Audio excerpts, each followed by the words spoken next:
ओल्या नारळाचा आणि रव्याचा लाडू बनवण्यासाठी ते प्रमाण कसं घ्यायचं आहे, तर 1 वाटी घ्यायची आहे.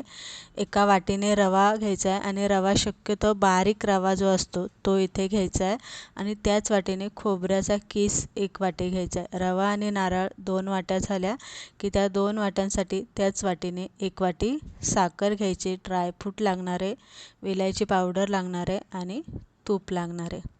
तूप इथे आपण कढईमध्ये घालून घ्यायचं आहे आणि चाळून घेतलेला रवा यामध्ये घालून मंद आचेवरती हा रवा चांगला भाजून घ्यायचा आहे. रवा जास्त लालसर करायचा नाही आहे. रव्याचा कलर न बदलता आपल्याला हा रवा भाजून घ्यायचा.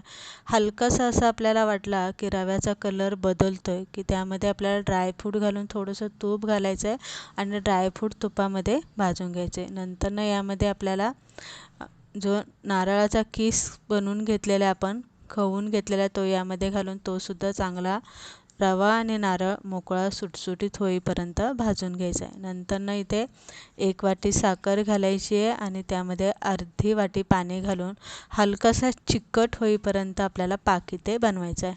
एक गोष्ट लक्षात ठेवा, रवा नारळाचे लाडू बनवताना पाक एकतारी अजिबात बनवायचा नाही, नाहीतर लाडू कडक होतात. ते हलकासा चिकट केला की त्यामध्ये चिमूटभर पाक चिकट झाला की त्यामध्ये आपल्याला रवा नारळ घालून घ्यायचा भाजलेला, चिमूटभर मीठ घालायचं, 2 चमचे तूप घालायचं, हलवून घ्यायचं आणि साधारणतः अर्धा तास आपल्याला झाकून मुरायला ठेवायचं. अर्ध्या तासानंतरनं अधनं-मधनं हलवत जायचं म्हणजे त्याच्या गुठळ्या जास्त होत नाही किंवा कडक होत नाही.